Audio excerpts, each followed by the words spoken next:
Yuk jadi bagian dari dakwah kami. Dukung operasional dakwah dan sosial kami, raih pahala amal jariah yang terus mengalir sampai hari kiamat. Bismillah, Assalamualaikum warahmatullahi wabarakatuh. Alhamdulillah, tidak pernah berhenti lisan kita sebagai seorang muslim untuk selalu memuji dan memuja Allah. Allah subhanahu wa ta'ala telah menjadikan dua susunan kata ini, Alhamdulillah, adalah kalimat berterima kasih dan bersyukur kepadanya. Dan dia maha benar dengan firman-Nya, La in syakartum la azidannakum wa la in kafartum inna adzabi lasyadid. Kalau kalian bersyukur kepadaku maka pasti aku akan tambah, kalau kalian kufur maka siksaku sangat pedih. Nikmat Allah tidak bisa terhitung Bapak Ibu sekalian yang sudah diberikan kepada kita, dan Allah sudah menyebutkan dalam firman-Nya juga, wa in ta'uddu ni'matallahi la tuhsuha. Kalau kalian ingin coba-coba menghitung nikmat Allah maka kalian tidak akan mampu. Bermula dari sekian banyak sperma yang tertumpahkan di rahim ibu kita, kitalah yang dipilih oleh Allah lahir di muka bumi ini, dan yang lainnya berguguran karena Allah lebih tahu kita mampu untuk mengemban amanah, melanjutkan estafet perintah Allah subhanahu wa ta'ala kepada ayah dan ibu kita semuanya, Nabi Adam dan Hawa alaihi wassalatu wassalam, sebagai khalifah di muka bumi ini, pemimpin yang menerapkan, menjalankan syariat Allah subhanahu wa ta'ala, sehingga memang selama hidup di dunia kita punya panduan. Kita tahu mana makanan, minuman, pendapatan, pergaulan, dan seterusnya yang boleh dan tidak boleh. Biasa dikenal dalam agama Allah dengan halal dan haram, dan tentu disempurnakan dengan balasan dari semua kepatuhan tersebut dengan surga yang abadi, sebagaimana sudah kita tahu bersama-sama dalam rukun iman kita yang kelima, yaitu iman kepada hari kiamat, satu paket kematian, alam barzah, kemudian juga kebangkitan di mahsyar nanti, dan akhirnya ada surga bagi yang patuh dan neraka bagi orang-orang yang membangkang. Dan insya Allah kita duduk di sini, Bapak Ibu sekalian, saya bukan hadir sebagai orang yang akan menggurui Bapak Ibu sekalian, tapi menjalankan firman Allah subhanahu wa ta'ala, fadzakir fa inna dzikra tanfa'ul mu'minin. Saling memberikan peringatanlah, karena peringatan sangat bermanfaat bagi orang-orang beriman, dan juga menjalankan sebuah hadis ad-dinun nasiha, agama ini semua isinya nasihat. Tujuan kita untuk lebih mendalami agama Allah subhanahu wa ta'ala, terlebih lagi menjelang bulan suci Ramadan, dan tema kita memang masalah tarhib Ramadan, maka kita lebih mempersiapkan diri dan lebih semangat untuk menyambut bulan yang penuh dengan ibadah dan keberkahan ini tentunya. Dan Alhamdulillah, kesempatan ini sudah Allah berikan kepada kita di siang ini. Selanjutnya kita panjatkan salam hormat kita kepada orang yang paling pantas untuk dihormati, diidolahi, dan juga dijadikan sebagai suri tauladan, Nabi besar Muhammad sallallahu alaihi wa ala alihi wa sahbihi wasallam, sebagaimana telah Allah perintahkan kita untuk mengucapkan salam hormat tersebut. Mungkin di awal-awal saya ingin mengajak Bapak Ibu sekalian untuk terus mendoakan agar negara kita ini kesatuan, persatuan dan kemerdekaannya dijaga oleh Allah subhanahu wa ta'ala.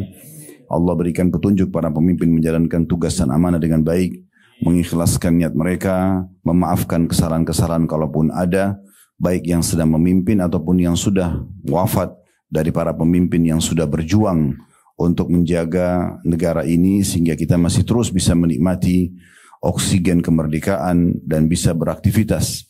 Semoga Allah subhanahu wa ta'ala membalas semuanya dengan sempurna pahala dan memaafkan kesalahan-kesalahan. Sekaligus tentu Bapak Ibu yang terlibat di lembaga pemerintah seperti ini, kami juga doakan semoga Allah ikhlaskan niat Anda semuanya sehingga menjadi sumber pahala yang melimpah di hari kiamat nanti. Dan tentu juga kita berharap agar Allah subhanahu wa ta'ala senantiasa menjaga negeri kita dari segala macam mara bahaya, bencana, dan siapapun yang menginginkan keburukan bagi negeri kita dan bagi Islam dan kaum muslimin, semoga Allah kembalikan tipu daya mereka kepada diri mereka sendiri. Allahumma amin. Sebenarnya tadi waktu saya lihat Pak Lutfi sudah tampil, harusnya beliau melanjutkan tausiahnya gitu ya. Ya. Tapi karena beliau minta saya menyambung, melanjutkan, ya sudah saya lanjutkan Pak, izin ya. Ya. Baik, yang diminta judul yang akan kita bahas, mohon maaf tanpa menyebutkan satu persatu nama Bapak Ibu sekalian ya, karena saya tidak mungkin menyebutkan waktunya hanya sampai 13.30. Kalau tadi beliau dikasih 5 menit, alhamdulillah saya lebih panjang Pak sedikitnya. Di sini saya baca judulnya Transformasi Diri Menyambut Ramadan, Meraih Keberkahan dan Kesuksesan Akhirat. Kalau kita lihat judul ini esensinya adalah kalimat akhir atau kata-kata akhirnya. Masalah akhirat sebenarnya. Saya ingin berbagi begini teman-teman sekalian. Di lembaga itu instansi tempat Anda bekerja seperti ini, saya yakin tidak asing untuk mengikuti pelatihan-pelatihan yang dibuat oleh kantor. Gitu ya. Walaupun Anda mungkin sudah cum laude pada saat Anda selesai D3 atau S1 ataupun S2, kita baru kaya teori. Kita belum memiliki praktek lapangan gitu ya. Masih sangat sedikit. Makanya setelah kita masuk melamar di sebuah lembaga atau instansi dan mulai bekerja, biasanya ada upgrading gitu ya. Bagaimana kita ikut pelatihan-pelatihan supaya skill kita lebih terasa lagi. Kita akhirnya lebih menguasai banyak yang berhubungan dengan bidang kita, dari pengalaman-pengalaman, dari teori-teori tambahan, dari perkembangan yang sedang berkembang pesat di dunia ini sekarang. Dan tentu pelatihan-pelatihan ini pasti oleh lembaga kita dicari tempat-tempat pelatihan yang paling bagus, dicari trainer yang paling bagus, mungkin juga dengan menggunakan multimedia yang paling sempurna. Harapannya setiap staf yang masuk ke dalam lembaga training tersebut agar dia menjadi output yang bagus ya, dan membawa transformasi tepatnya ya, transformasi ke kantor dan akhirnya membuat kantor lebih maju. Mungkin seperti itu kurang lebih gambarannya.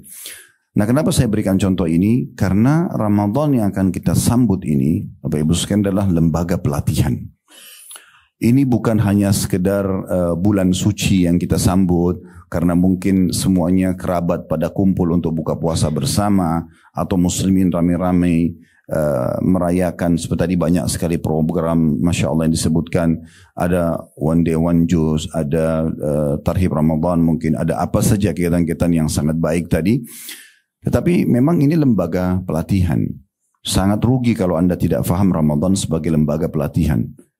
Ini bukan lagi diisi oleh trainer yang terkenal internasional lah, tidak usah kita bilang nasional, tapi langsung oleh Sang Pencipta Allah Subhanahu wa taala. Diawasi oleh bukan lagi staf-staf yang hanya menguasai multimedia, tapi para malaikat.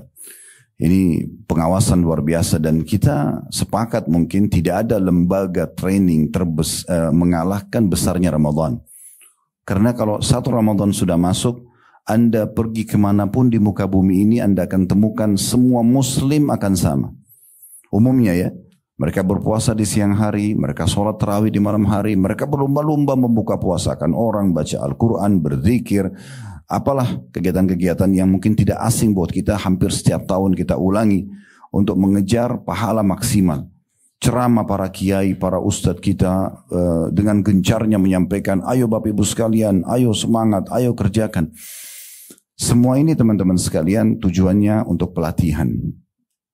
Sayang sekali kalau ada orang ikut pelatihan, kemudian setelah dia mendapatkan ilmu, anggaplah sepekan, sebulan dia ikut, kemudian dia tidak praktikin sama-sama ilmu atau sama sekali ilmunya. Kalau ada orang kursus nyetir mobil, kemudian sudah keluar SIM tapi nggak pernah setir mobil sama sekali, mungkin manfaatnya yang sangat kecil. Atau orang ikut kursus bahasa Inggris, bahasa Arab tapi nggak pernah praktek sama sekali. Nah seperti itu kurang lebih kalau orang masuk di Ramadan, dia tidak paham ini adalah sebuah lembaga training, kemudian setelah Idul Fitri, dia pun menyanyiakannya. Itu yang terjadi. Kadang-kadang banyak di antara kaum muslimin, semangat ibadahnya luar biasa di Ramadan, ngejar akhiratnya luar biasa, tapi begitu Idul Fitri, semua itu ditanggalkan dan cuma ditinggalkan di Ramadan. Seakan-akan bertakwa kepada Allah Subhanahu wa taala hanya di Ramadan saja. Nah ini sayang sekali. Karena mereka tidak memaksimalkan Ramadan. Sebenarnya Ramadan itu bekal untuk 11 bulan ke depan Bapak Ibu sekalian. Kita lebih lagi mendekatkan diri kepada Allah Subhanahu wa ta'ala. Lebih faham kita ini sedang menuju kepada akhirat.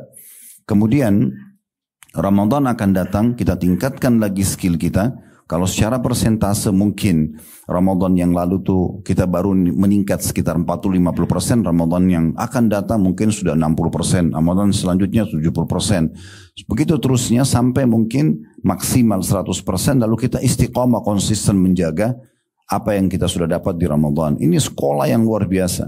gratis lagi. Seluruh dunia juga melakukannya. Kita kalau lagi di Indonesia puasa, safar, pergi ke Saudi orang lagi puasa. Kita ke Australia orang lagi puasa. Kita ke Eropa lagi puasa. Ke Afrika semua orang melakukan dan mengikuti program-program ini. Maka sayang sekali kalau tidak dimaksimalkan. Oleh karena itu saya pribadi sangat mendukung, apalagi di lembaga pemerintah kita seperti ini. Ada tarhib Ramadan gitu kan. Bagaimana memotivasi kembali semua staf kalau ada di instansi. Ataupun misalnya di mana saja, di kantor-kantor swasta pun sama. Sehingga para staf kaum muslimin itu lebih semangat lagi untuk membenahi diri mereka. Karena orang kalau mengejar akhirat, Bapak Ibu sekalian, dipastikan ya, orang seperti ini pasti akan meningkat kinerja, produktivitasnya di kantor itu pasti. Karena orang yang mengejar akhirat ini berbeda sekali dengan orang hanya kejar dunia. Orang kalau kejar akhirat misalnya, saya kasih contoh sederhana, kalau Bapak Ibu pas masuk di kantor ternyata lukisan di ruangan Anda miring. Anda kalau mengejar akhirat beda sekali dengan dunia. Akan berpikir, saya kalau memperbaikin saja sedikit lukisan yang miring ini saya akan dapat pahala. Karena pikirannya ada pahala di akhirat. Dia nggak perlu panggil OB, dia nggak perlu mengatakan misalnya ini bukan tugas saya. Atau misalnya ada teman yang melakukan kesalahan, orang yang kejar akhirat, dia akan ingatkan, jangan loh itu nggak boleh. Kamu melanggar peraturan misalnya. Karena dia tahu dengan dia mengingatkan, maka dia dapat pahala di akhirat, temannya juga selamat di akhirat. Tapi kalau urusan dunia, malah didukung sama dia yang ugal-ugalan itu misalnya. Memang judul tentang masalah akhirat ini penting sekali. Karena teman-teman, kita nggak bisa bohongin diri kita. Setiap hari Anda tidur, itulah sebenarnya hakikat kematian. Mati itu seperti kita tidur. Jadi kita hari kita kalau malam mau tidur, bagaimana kita begitu mudahnya ya, meletakkan kepala di bantal, langsung lelap selesai. Kita sudah nggak tahu kita ini di alam mana. Kadang-kadang kita mimpi ketemu sama orang, kita berada di hutan mana, kita berada di kota mana, kita nggak tahu. Terus tiba-tiba bangun juga kita seperti orang yang tidak sadar, bangun tiba-tiba, gitu kan. Makanya kata Nabi Muhammad SAW, an-naumu akhul maut. Tidur itu adalah saudaranya kematian. Artinya begitu mudahnya kematian nanti akan datang kepada kita untuk pulang ke akhirat sana. Dan terlalu banyak miliaran manusia sebelum kita yang sudah mendahului kita. Sehebat apapun Bapak Ibu menjaga kesehatannya dengan makanan yang paling berkualitas, udara yang paling asri misalnya, kemudian apalah Anda menjaga olahraga, segala macam. Kalau ajal datang, Allah mengatakan, فَإِذَا جَاءَ أَجَلُهُمْ لَا يَسْتَأْخِرُونَ سَاعَةً وَلَا يَسْتَقْدِمُونَ. Kalau sudah datang batas umur dia, ajalnya, maka tidak akan diterlambatkan saat, tidak akan dimajukan sesaat. Jadi memang kita ini semua lagi menuju ke akhirat. Saya sama Bapak Ibu sedang menuju ke liang lahat kita. Tinggal tunggu siapa yang lebih dulu jatuh ke liang lahat tersebut. Kita nggak boleh lalai tentang masalah ini. Dalam sebuah hadis kata Nabi SAW, kalau seseorang tidur maka akan keluar ruhnya. Tapi keluar ruh ini bukan keluar seperti waktu dicabut oleh malaikat maut. Keluar ruhnya. Kalau Allah Subhanahu Wa Taala masih mengizinkan untuk kembali, maka dia lanjutkan hidupnya karena ajalnya belum datang. Tapi kalau Allah Subhanahu Wa Taala menahan, datanglah ajalnya lalu meninggallah dia, dan dia akan diminta pertanggungjawaban atas semua apa yang sudah dilakukan. فَمَنْ يَعْمَلْ مِثْقَالَ ذَرَّةٍ خَيْرًا يَرَهُ. Siapa yang buat seperti biji sawi dari kebaikan akan diperlihatkan dan akan dia terima balasnya. وَمَنْ يَعْمَلْ مِثْقَالَ ذَرَّةٍ شَرًّا يَرَهُ. Siapa yang berbuat seperti biji sawi dari keburukan akan diperlihatkan dan akan juga diberikan hukumannya. Jadi memang judul kita masalah bagaimana kita menjadikan momentum Ramadan di tarhib ini agar bisa betul-betul kita mendapatkan keberkahan dan kesusahan di alam akhirat sana. Ini memang betul. Karena memang lembaga ini, Ramadan ini akan mengingatkan kita tentang masalah akhirat dan memang memperbanyak bekal menuju ke akhirat sana. Makanya dalam surah Al-Baqarah, surah nomor 2 ayat 183, Allah Subhanahu Wa Taala berfirman tentang Ramadan. Syahrul Ramadhan ya ayyuhalladzina amanu kutiba alaikumus siyamu kama kutiba alal ladzina min qablikum, targetnya la'allakum tattaqun. Yang artinya hai orang-orang beriman, kalau saya tidak terjemahkan letterlet maaf supaya mudah difahami, hai orang beriman, telah dibuatkan untuk kalian program-program puasa dan semua saudaranya puasa itu. Ya ngaji, ya sholat, ya zikir, ya berdoa, sebagaimana dibuatkan untuk orang-orang yang sudah beriman sebelum kalian, agar kalian mencapai tingkat ketakwaan. Makna ketakwaan berarti patuh sama Allah, tunduk. Allah bilang A, ya A. Allah bilang kerjakan, kerjakan. Allah bilang tidak boleh, tidak boleh. Semua yang halal dinikmati. Semua yang diperintahkan wajib dan sunnah dikerjakan. Semua yang dilarang haram dan makruh ditinggalkan. Nah, itu level orang bertakwa. Target Ramadan itu. Bagaimana kita begitu masuk Ramadan, kita masuk lembaga training ini, kita terus menggodok diri kita agar mencapai level ketakwaan itu. Makin patuh kepada Allah subhanahu wa ta'ala. Kalau dulunya mungkin sebelum Ramadan kita hanya kerjakan yang wajib-wajib, sholat misalnya. Sekarang di Ramadan kita mulai tingkatkan dengan mengerjakan sholat sunnahnya. Kalau dulu mungkin kita sudah mengerjakan sholat sunnah duha 2 rakaat, mungkin di Ramadan kita tingkatkan jadi 4 rakaat. Kalau mungkin selain Ramadan kita nggak pernah sholat tahajud, maka di Ramadan dibuatkan program sholat tarawih. Tarawih itu artinya santai Bapak Ibu sekalian. Tapi qiyamul lail, qiyamul Ramadan, tahajud, tarawih ini sama. Semuanya sholat malam. Cuma di Ramadan dikatakan tarawih, sholat malam yang santai, karena disyariatkan setelah ba'diyah isya kita sudah bisa sholat tahajud. Selain Ramadan kan kita lambatkan sampai di sepertiga malam itu lebih afdol gitu ya. Agar setiap umat Islam yang selama 11 bulan yang lalu dia tidak pernah sholat malam, di waktu itu akan tercatat di buku amalnya, minimal dalam 1 tahun itu ada dia sholat malam. Tujuannya untuk itu. Sehingga memang di sini kita sedang meningkatkan skill kita. Mungkin di luar Ramadan kita jarang sekali mentraktir teman-teman kita untuk meraih pahala. Misal contoh. Tapi di bulan Ramadan dimotivasi. Kalau saya tanya Bapak Ibu sekalian, maukah Anda selain mendapatkan pahala 30 hari puasa Ramadan Anda juga akan dapat 30 juga puasa yang lainnya. Atau 60 puasa yang lainnya. Atau 90 puasa lainnya. Kelipatan 30. Saya kan semua orang dengan normal akan menjawab, tentu Ustaz. Saya puasa 30 hari nanti misalnya pun kalau lengkap 30 hari puasa Ramadan. Tapi saya bisa dapat selain pahala saya 30, saya bisa dapat juga pahala ekstra 30 puasa yang lain. Walaupun saya cuma puasa 30 hari, tapi dapat 60 pahala puasa, 90, kelipatan 30. Tentu saja bisa. Bagaimana caranya? Kata Nabi SAW, man fattara sa'iman, kana lahu mithlu ajri sa'imin garin yanqus min ajri sa'imin syai'a. Siapa yang buka puasain orang, maka dia akan dapat pahala orang yang berbuka puasa dengan melalui dia tanpa dikurangi 1000 dari pahala orang yang puasa tersebut. Dan ini sangat mudah. Ada seorang sahabat bertanya mengatakan, ya Rasulullah, tidak semua orang bisa membuka puasakan orang. Di benak sahabat ini, saudaraku seiman, dia bayangkan harus siapin makanan yang lengkap semuanya. Mungkin kalau kita makanan 1 porsi 25.000 misalnya, mungkin bagi sebagian orang mungkin itu besar. Apa kata Nabi SAW? Allah akan memberikan pahala membuka puasakan orang ini walaupun hanya dengan sebutir kurma. Walaupun dengan seteguk air atau susu yang dicampur dengan air. Artinya, teman-teman sekalian, apa susahnya kalau kita nanti Ramadan mengejar pahala ini minimal antara Anda saja. Tadi saya dengar ada pahala iftar saim. Ya, atau maaf, ada program buka puasa bersama misalnya. Kenapa kita tidak maksimalin diri, menawarkan diri misalnya, bisa nggak saya ikut ngaturin atau bagiin buka puasa buat teman-teman? Dengan kita hanya membagi makanan boxnya atau air putihnya ke teman-teman, dia puasa seharian, kita panen pahala dia. Sederhana. Saya kadang-kadang berbagi di pengajian, kalaupun misalnya Anda mau lebih besar pahalanya, ini kan di instansi seperti ini mungkin Sabtu Ahad Anda libur kan gitu. Jangan juga haramkan diri kita dengan cara kita ikutin program Pak RT misalnya atau masjid dekat rumah atau musola yang menawarkan semua tetangga masjid dan musola kalau mau buka puasain orang silakan kirim makanan. Ya. Jangan Anda menjadi orang yang pada setiba gilirannya kaget. Kok sudah di giliran saya ya? Seakan-akan tidak mau mendapatkan pahala buka puasa. Kalau perlu sebelum Ramadan sekarang ini Anda sudah book ya semua musola dan masjid dekat rumah. Nanti tolong air putihnya dari saya ya, air mineralnya atau kurmanya dari saya. Ya, misal contoh kalau Allah berikan ada kesempatan. Karena kalau kita beli misalnya air mineral 1 dus, semua kita tahu antara 25.000 sampai 30.000 lah harganya, itu 48 gelas.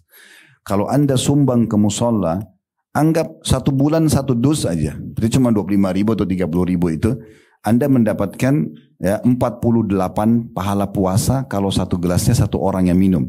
Ya gitu. Bagaimana kalau Anda bagi 1 dus tiap hari 1? Berarti 48 pahala puasa hari itu Anda dapat dari orang yang buka puasa di musola atau masjid. Dan Anda dapat pahala Anda, berarti 49 pahala puasa hari itu. Kalau 1 bulan, itu dikali 30. Berapa ribu pahala puasa kita bisa dapatkan. Cuma kadang-kadang orang subhanallah tidak berpikir ke situ ya. Anggaplah misalnya, ini saya kadang-kadang kasih contoh di pengajian Bapak Ibu sekalian, mohon maaf. Kalaupun misalnya ada orang malas banget, udah nggak mau terlibat sumbang, tidak mau juga bantu marbot untuk bagi-bagi iftar saim, buka puasain orang. Oke, saya kasih solusi paling ringan. Kalau ini juga tidak mau, luar biasa. Ini orangnya butuh dicambuk gitu ya. Ya. Kalau Anda sudah duduk, misalnya di musola gini pas mau buka puasa nanti sudah dikasih makanan boxnya, airnya, kurmanya, tukar saja sama teman Anda di sebelah. Ini ya, kita tukar-tukaran, nanti saya dapat pahala kamu, kamu dapat pahala saya. Ini cuma modalnya begini doang nih, ya. Terus dia dapat pahala kita dapat. Ini kalau nggak mau cambuk aja nih, karena nggak ada modalnya, cuma gini doang. Itu aja dapat pahala mereka, gitu kan? Saya sangat terharu teman-teman sekalian waktu pertama kali kami diberikan beasiswa di kota Madinah di tahun 1990, waktu itu saya masih SMA, dengan beberapa teman-teman kita orang Indonesia, masuk Indonesia yang dapat beasiswa juga. Awal sekali Ramadan, saya pernah bilang sama teman-teman masih sama-sama, ayo kita buka puasa pertama kali hari Ramadan pertama di Masjid Nabawi. Kami turun dari bus kampus, habis asar, saya kaget gitu melihat pas lagi jalan ke Masjid Nabawi, ada orang-orang yang berdiri Bapak Ibu sekalian, berderet kayak orang berbaris gitu ya. Berbaris rapat sekali mereka, membelakangi masjid. Jadi menghadap ke orang-orang yang datang. Saya sempat bertanya-tanya, ini orang ngapain nih orang ini pada buat kayak staff, kayak nunggu, kayak buat pagar betis gitu ya. Terus kita mau lewat, dan memang harus lewat situ untuk ke masjid. Mereka makin rapat gitu, nunggu. Begitu dekat saya baru tahu. Tiba-tiba saya dipeluk sama salah satu yang saya tidak kenal. Ini laki-laki ya. Jangan salah paham. Mungkin di tempat ibu-ibu juga sama gitu ya. Tapi dia tiba-tiba peluk saya nggak kenal. Mukanya saya nggak kenal orang ini. Baru pertama kali kami Ramadan di Madinah. Teman-teman kami maksudnya dipeluk-pelukin juga. Saya paham setelah dibisikin. Dia bilang apa?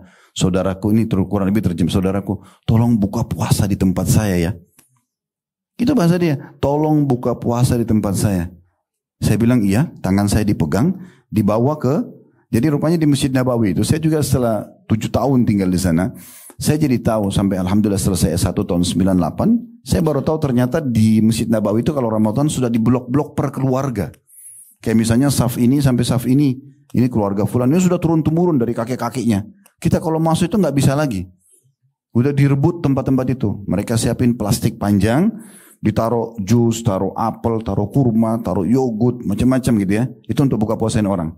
Yang satu tugasnya, misalnya kalau dia adik kakak, yang satu tugasnya nata makanan, yang satu keluar cari mangsa ini. Ya. Kalau kita iya nih, dipegang tangan sampai ke tempatnya dia. Duduk situ, ini ya, ini buka puasa kamu. Kadang-kadang ada yang sampai bilang begini, kan di depannya ini kan saingannya nih. Jangan pindah situ ya. Iya. Itu hampir tiap hari Bapak Ibu bisa fenomena ini di Masjid Nabawi kalau Ramadan sama Masjid Haram Mekah. Mereka berebut tarik kita untuk buka puasa. Kita di Indonesia kadang-kadang sudah tiba gilirannya masih nanya gitu. Oh sudah tiba giliran saya. Padahal tinggal kirim teh, tinggal kirim kue. Dapat pahala orang ini luar biasa. Kalau dari 10 orang saja yang kita buka puasain, satu saja orang ahli ibadah, hari itu dia puasa, dia baca Quran, dia zikir, dia sedekah, dia bakti orang tua. Dia cari nafkah, berapa banyak pahalanya yang kita panen. Karena pahala dia sehari itu semua kita dapatkan dengan buka puasain dia. Umar bin Khattab radhiyallahu anhu pernah karena inginnya mengejar pahala ini, pas akhir Ramadan di masa kerajaannya beliau. Karena Umar bin Khattab menjadi raja dari tahun 13 sampai tahun 23 Hijriah, 10 tahun. Waktu itu beliau akhir Ramadan ingin sekali raih pahala buka puasanya orang, tapi lagi nggak punya duit. Dan masa itu orang minum dari sumur. Ya mirip dengan di beberapa perkampungan kita kan orang langsung datang ke sumur, ambil, bawa ke rumah, tinggal minum gitu ya. Dan sumur memang pasti bersih karena sumber mata air gitu ya. Maka Umar bilang sama satu stafnya, iklankan di Madinah kalau Umar bin Khattab Amir Mukminin mengundang buka puasa. Coba bayangkan kalau datang undangan dari presiden gitu kan di Istana Merdeka. Kita bayangkan kira-kira seperti apa buka puasanya. Atau tidak usah dibayangin deh. Karena pasti bagus gitu kan. Maka yang di benak masyarakat Madinah, oh raja yang undang, datang semuanya. Dibagiin gelas, semua orang yang datang gitu kan. Begitu menjelang azan disuruh antri di sumur, kena ambil minum gitu kan. Udah selalu antri semuanya ambil air. Begitu azan dikatakan oleh stafnya Umar, silakan buka puasa dengan air. Begitu sudah buka puasa, kata stafnya Umar, sudah selesai buka puasanya. Karena Umar nggak punya makanan untuk bagi pada orang, tapi nggak mau kehilangan peluang pahala itu coba. Saking luar biasanya mereka mau ngejar pahala gitu ya. Semua ini Bapak Ibu sekalian terbentuk kenapa? Karena orang mengejar akhirat. Kalau orang targetnya akhirat pasti terbentuk, nanti kita akan lebih semangat untuk menyambut itu. Ada satu kata rahasia teman-teman sekalian, apa yang bisa membuat kita rajin dan mau termotivasi mengerjakan perintah agama? Ada poin ini kalau kita faham, dan tentu saya yakin kita faham, yaitu kita mengejar keutamaannya. Kita mencari tahu janji Allah di ibadah yang kita mau kerjakan. Misal Bapak Ibu mau rajin sholat malam. Bagaimana caranya supaya kita mau sholat malam? Maka saran saya, kalau masa sekarang tinggal searching di Google, keutamaan sholat malam. Mau dengar audio atau lihat visual, tinggal Facebook, TikTok, YouTube, Instagram, dan seterusnya. Semua ustadz-ustadz kiai kita sudah banyak menyebarkan ceramah-ceramah dan potongan motivasi mereka. Nanti kita dengarin aja atau kita baca 5-10 menit aja. Saya yakin setelah itu kita akan termotivasi untuk mengejar ibadah tersebut. Ibarat kalau Anda kerja di kantor begini, saya yakin waktu awal Anda melamar, pasti akan dijelaskan gitu ya. Anda bekerja sekian jam per hari, Anda akan dapat gaji ini, fasilitas ini, segala macam. Dengan itu Anda termotivasi mau bekerja. Karena ada gajinya, ada bonusnya, ada ini dan itu segala macam. Nah sebenarnya kalau dalam ibadah juga ada begitu. Ada janji-janjinya. Kalau dalam bahasa ceramah, fadilah.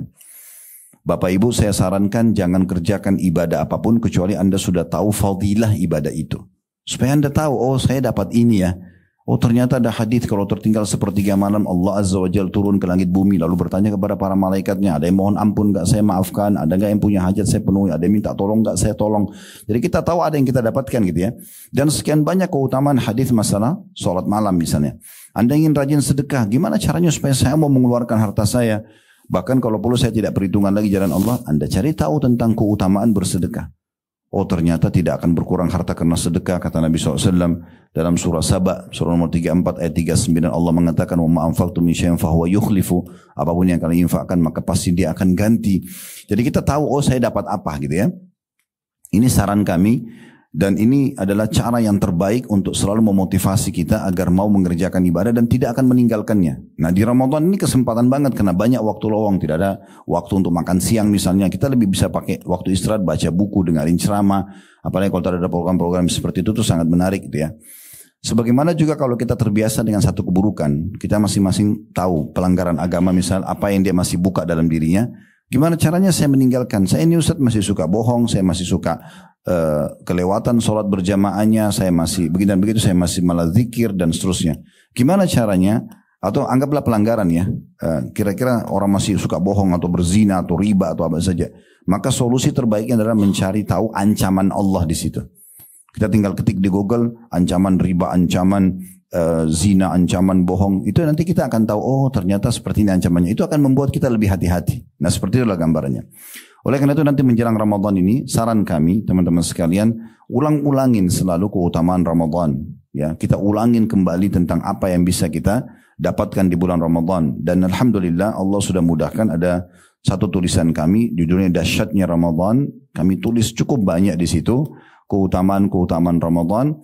Dengan tujuan tentunya agar kita kembali mengingat, memfreshkan kembali pikiran, ingatan kita tentang keutamaan. Oh saya ternyata dapat ini, dapat ini, dapat ini, dapat ini ya.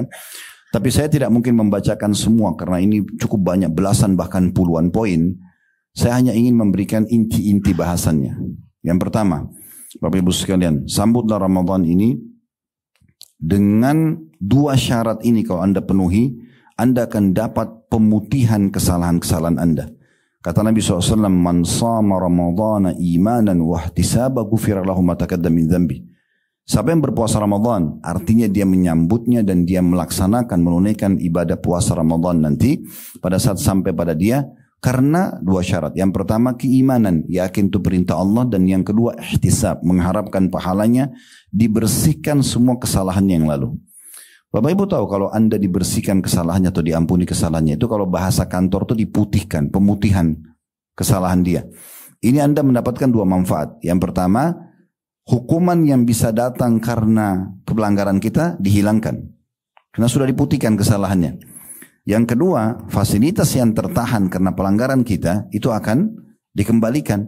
Karena kita tadinya melanggar bisa saja ditahan, gajinya dipotong dan segala macam. Tapi nanti itu akan hilang karena kita sudah diputihkan atau dimaafkan.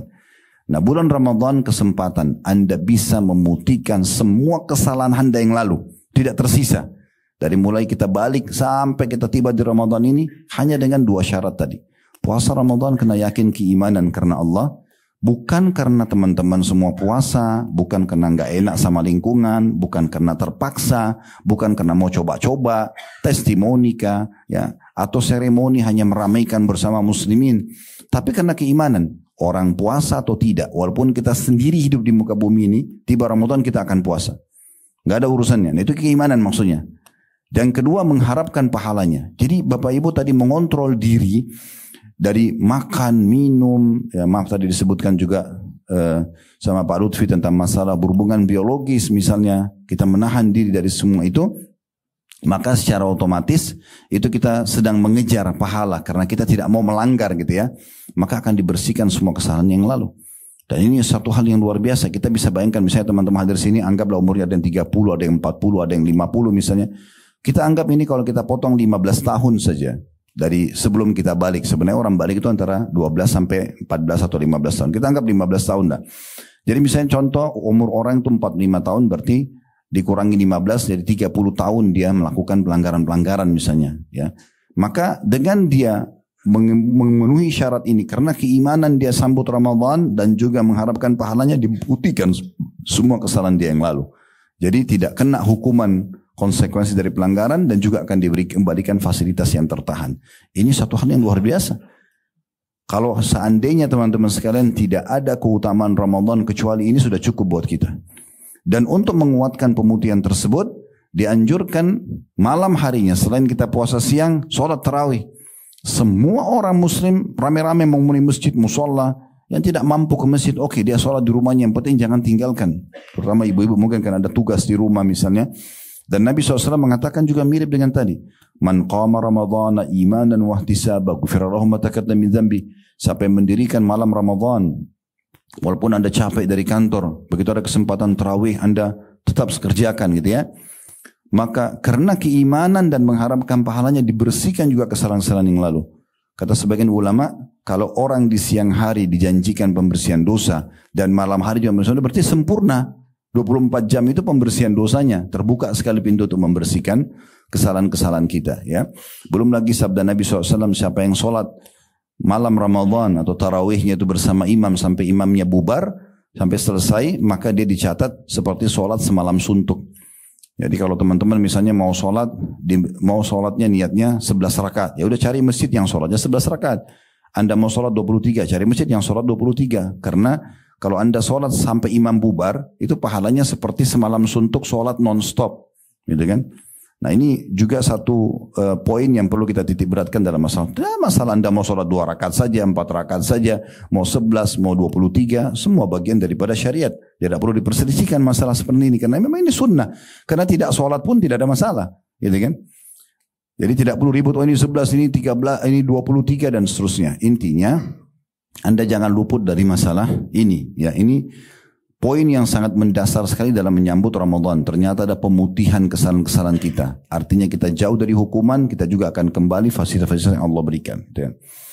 Yang kedua teman-teman sekalian, kita bisa menambah ya kantong-kantong pahala amal kita di bulan Ramadan itu dengan memperbanyak bacaan Al-Quran, dengan memperbanyak zikir, dengan memperbanyak tadi misalnya membuka puasakan orang, sedekah gitu ya.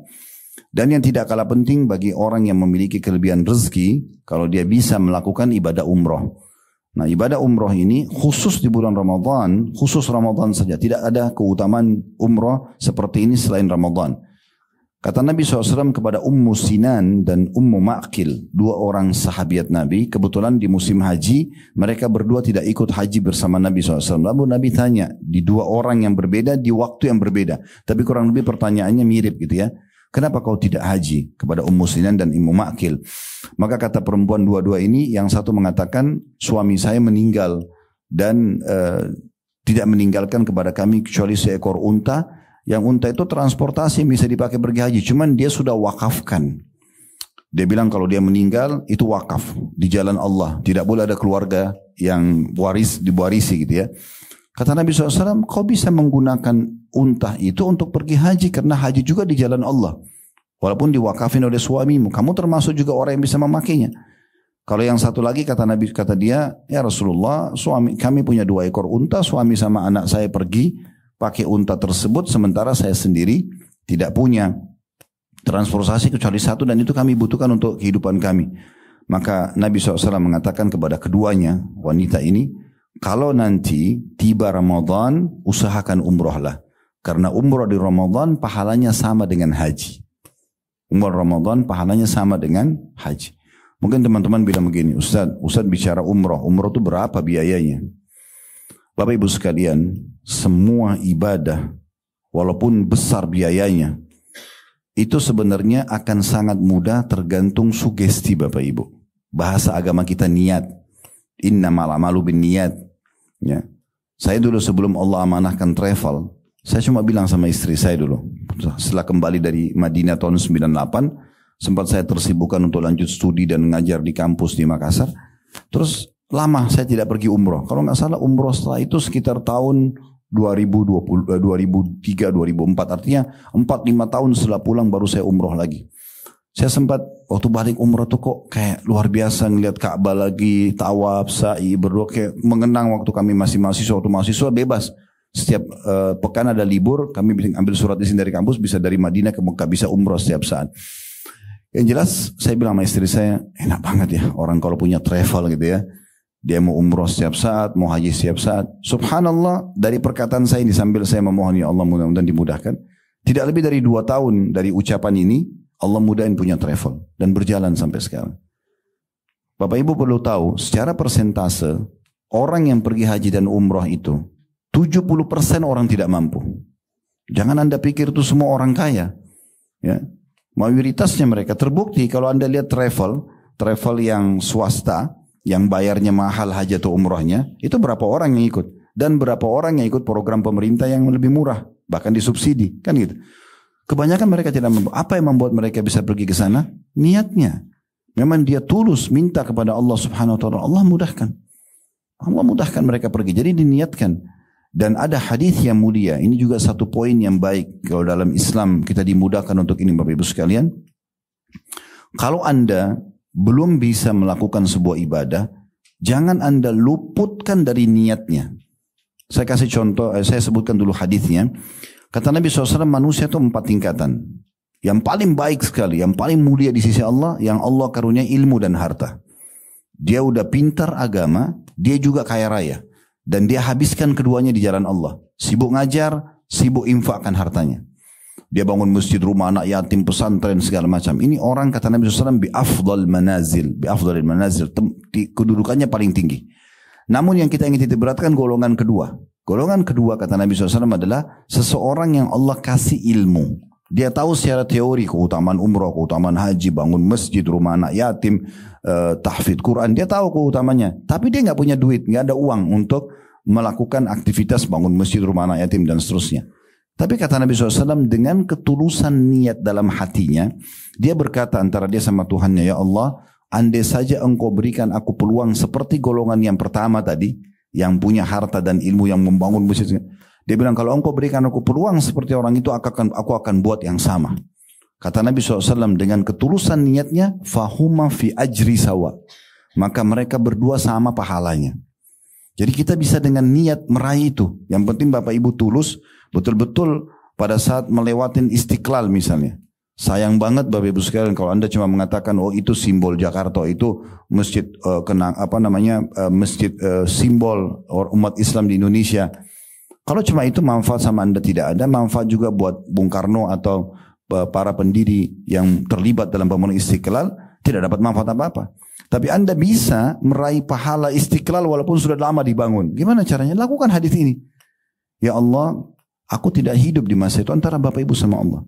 Berdoa. Aku tidak hidup di masa pembangunan masjid ini. Dan ini manfaatnya sangat luar biasa. Ratusan ribu jemaah bisa nampung Jumat, sholat 5 waktu, tablik akbar dan segala macam. Kalau seandainya engkau berikan aku peluang seperti orang-orang ini, maka aku akan melakukan yang sama. Bukankah ini sejalan dengan makna hadis tadi? Artinya dia tulus dengan niatnya. Anda kalau lagi kebetulan satu waktu Allah mudahin pergi umroh atau pergi haji, jangan hanya sekedar melihat oh Masjid Haram bagus ya, Masjid Nabawi bagus, dingin, sejuk, rapi, bersih, maintenance-nya bagus segala macam. Berapa juta orang yang tawaf 24 jam, orang sa'i, orang berdoa, orang segala macam. Terus kemudian kita mengatakan, oh ini bagus ya masjidnya. Apa manfaatnya buat kita? Apa manfaat buat orang yang membangunnya? Lebih bagus Anda ikutin hadis ini dengan cara mengatakan, karena kita nggak mungkin jadi Raja Saudi. Kita tidak ada jalur nasabnya di situ kan gitu. Karena mereka kan kerajaan, gitu kan pasti akan turun temurun. Tapi apakah kita tidak bisa meraih pahala seperti mereka? Pahala orang tawaf, bisa dengan hadis ini. Saya pernah di Ramadan Bapak Ibu sekalian lagi bimbing jemaah sambil menunggu buka puasa. Saya kadang-kadang ajak jemaah, ayo kita buka puasain orang, yuk kita bawa kurma, bawa segala macam. Yang kita mampu lah. Lalu kita sebarin, ikut serta dengan orang yang kadang-kadang punya sufra itu. Partisipasi bisa nggak saya titip di sini atau kita bagi. Intinya pada saat menjelang buka puasa, saya sempat melihat orang tawaf, orang berdoa, menjelang azan buka puasa, orang zikir, orang baca Quran. Pahalanya orang yang urus masjid ini luar biasa nih. Dan itu di bawah naungan pemerintah kerajaan Saudi sekarang gitu. Saya bukan bicara masalah kerajaannya, tapi saya berpikir lebih kepada keimanannya gitu ya. Maka saya berpikir berapa banyak pahala yang didapat ini.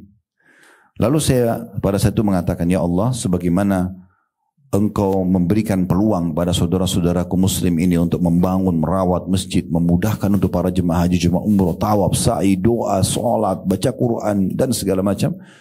Maka kalau Engkau berikan aku kesempatan yang sama, aku akan buat yang sama. Kalau kita tulus dengan itu, bayangkan kalau Allah kabulkan kita dapat pahala seperti Raja Saudi, padahal kita bukan Raja Saudi, bukan pengurus Masjid Haram dan seterusnya. Bapak Ibu mungkin kalau datang ke Masjid Haram Mekah, saya yakin yang sudah pernah ke sana tidak asing ya. Tidak akan pernah Bapak Ibu temukan kotak amal. Tidak ada kotak amal di Masjid Haram. Cari semua masjid, pintunya nggak ada. Nggak ada sumbangan. Kenapa? Karena kerajaan Saudi, keluarga raja mau panen pahala sendiri. Ya. Bapak Ibu lihat tower jam itu ya, yang besar di Mekah. Itu kalau Anda ngerti bahasa Arab, di atas pintu gerbang utamanya itu ada tulisan bahasa Arab, tulisannya Wakaf Raja Abdul Aziz. Kenapa ini ada tulisan? Karena waktu Raja Abdul Aziz, ayahnya Raja Salman sekarang meninggal, ahli warisnya sepakat warisan tidak dibagi semua. Kan memang dalam hadis itu ada sepertiga harta bisa diserahkan kepada si mayit gitu ya, dan dia bisa wasiatkan sepertiga hartanya. Maka dikeluarkan, dibeli tanah itu, dibebasin, dibangun building itu. Lalu disewain hotel, mall, segala macam. Semua income-nya untuk bangun masjid. Makanya kita tidak ada peluang. Gimana caranya kita mau nyumbang? Kalau di Indonesia sih gampang banget. Karena semua kotak amal banyak gitu kan. Tidak tahu kalau satu waktu orang Indonesia yang urus Masjid Haram, mungkin kotaknya ada banyak gitu. Tapi mereka nggak mau kasih peluang kita. Terus gimana caranya? Diniatkan gitu kan. Kalau Engkau berikan aku peluang ya Allah seperti mereka, aku akan buat yang sama. Tidak ada ruginya ini. Anda kalau lihat jemaah haji, jemaah umrah lagi berangkat, tetangga, kerabat, jangan cuma bilang, oh dia lagi haji ya. Niatkan ya Allah, kalau Engkau berikan peluang yang sama, aku akan buat yang sama. Nah ini semua bisa kita lakukan untuk memperbanyak amal-amal kita Bapak Ibu sekalian. Ini juga poin penting yang harus kita jadikan sebagai pegangan. Juga tambahan dalam masalah, tadi saya bilang, mungkin saya tidak bahas masalah keutamaan Ramadan, insya Allah pasti saya yakin akan banyak para da'i-da'i yang datang menjelaskan itu ya. Tapi saya lebih kepada memberikan Bapak Ibu kendaraannya supaya nanti maksimal di situ dalam ibadahnya ya. Selain tadi kita bisa meraih banyak sekali pahala buka puasain orang dan seterusnya yang sudah kita jelaskan, Bapak Ibu bisa juga meraih ekstra pahala dari ibadah yang kita lakukan melalui 3 hal. Yang pertama niat. Tadi sudah kita bilang harus ikhlas karena Allah.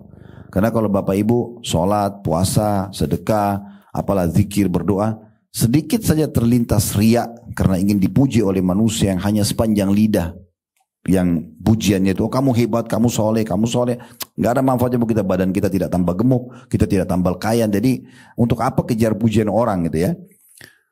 Jadi kita harus ikhlas, baru bisa diterima amal tersebut. Kata Nabi SAW, Inna Allah la yaqbalu amalan illa ma kana khalisan liwajhi. Allah tidak akan terima amal kecuali yang ikhlas karenanya. Ini yang pertama. Jadi bisa karena ikhlas, maka apa yang kita sudah kerjakan tidak sia-sia. Yang kedua, Bapak Ibu sekalian, juga kita bisa meraih pahala ekstra dengan memarketingkan ibadah itu. Supaya mudah difahami, saya pakai bahasa kantor atau mungkin bahasa bisnis itu dimarketingkan. Nah, kalau daripada Bapak Ibu sholat duhur sendiri misalnya, lebih baik Bapak Ibu sebarin mungkin di grup kita lah di WA. Ini setengah jam, 1 jam lagi sholat duhur. Ayo kita siap-siap yuk, misal. Atau kita kirim sebuah potongan ayat, potongan hadis misalnya. Dari grup itu misalnya ada 100 atau 200 orang. Apakah grup keluarga, grup teman-teman di kantor, reunian, apalah segala macam, kita kirim. Anggap 10 orang aja yang engah. Oh iya ya, mau masuk waktu sholat nih misalnya. Contoh. Kemudian mereka siap-siap sholat dan sholat sama kita. Anggap kita ini mendapat 10 pahala dari sholat kita. Ini angka 10 cuma contoh. Kita sholat, kita dapat 10 pahala. Tapi 10 orang yang sempat datang mengerjakan sholat juga, misal mereka juga dapat masing-masing 10 pahala, kita akan dapat 110 pahala. Karena pahala kita 10, pahala 100 orang itu juga kita akan dapatkan masing-masing 10 tanpa mengurangi pahala mereka. Kenapa kita tidak marketingkan? Sekarang misalnya Bapak Ibu menjelang Ramadan, lagi Anda buka artikel, tadi saya bilang coba searching di Google misalnya keutamaan Ramadan, Anda baca kok menarik benar nih. Apa susahnya itu, tinggal diambil kita share ya ke grup kita, mungkin dari sekian banyak orang ada yang baca. Atau potongan ceramah di Instagram kami, banyak sekali ceramah sengaja kami potong 1 menit.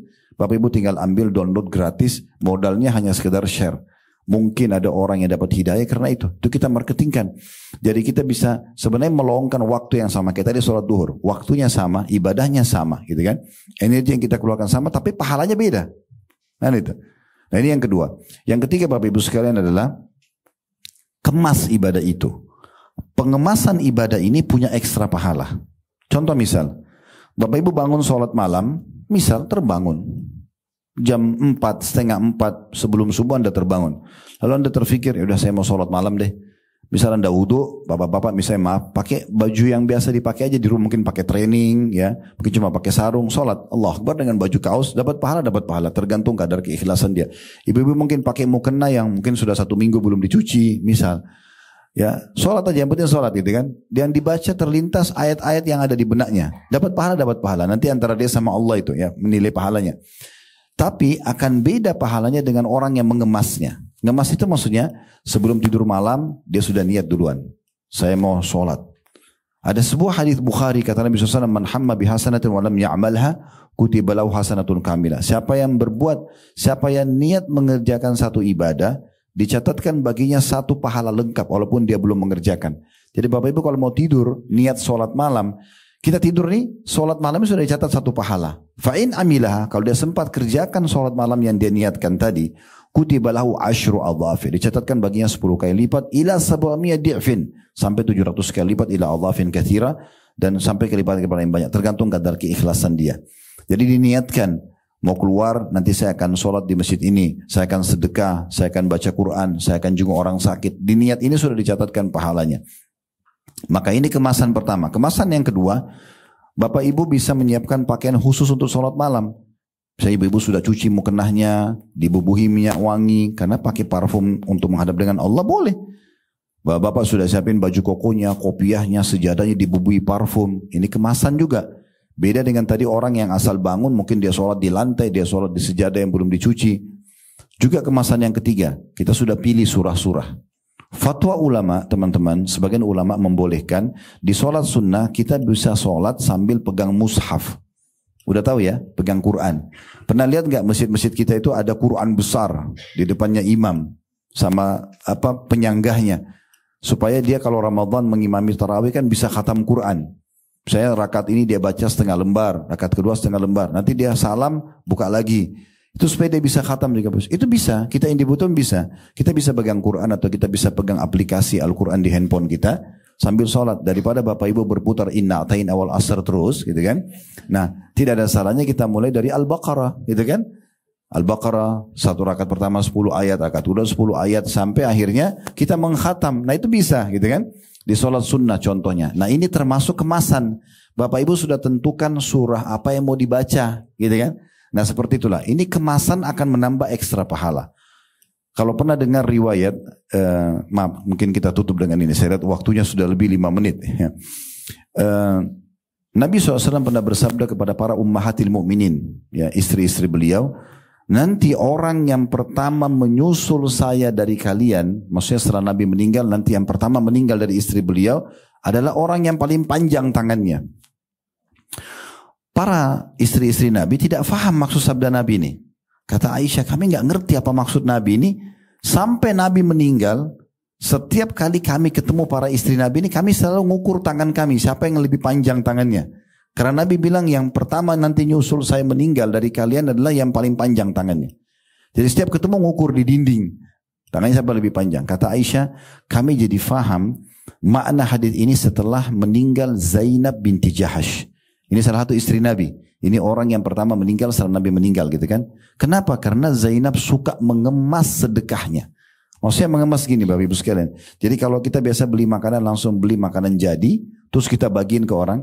Kalau Zainab tidak begitu radhiyallahu anha. Beliau masak sendiri, beliau kemas sendiri. Itu kemasannya ini punya nilai. Kalau orang-orang berbagi baju perang di masa itu untuk jihad, orang beli di pasar yang sudah jadi tinggal bagiin kepada mujahidin. Kalau dia tidak, dia jahit sendiri. Nah, ternyata kemasan ini akan punya nilai tersendiri. Oleh karena itu ini kita bisa jadikan sebagai kendaraan kita nanti bagaimana menyambut Ramadan. Artinya saya memberikan sebuah pesan bagaimana kita menyambutnya dan memaksimalkan nanti ya agar kita bisa mendapatkan lebih banyak pahala dengan Ramadan itu. Allahu a'lam.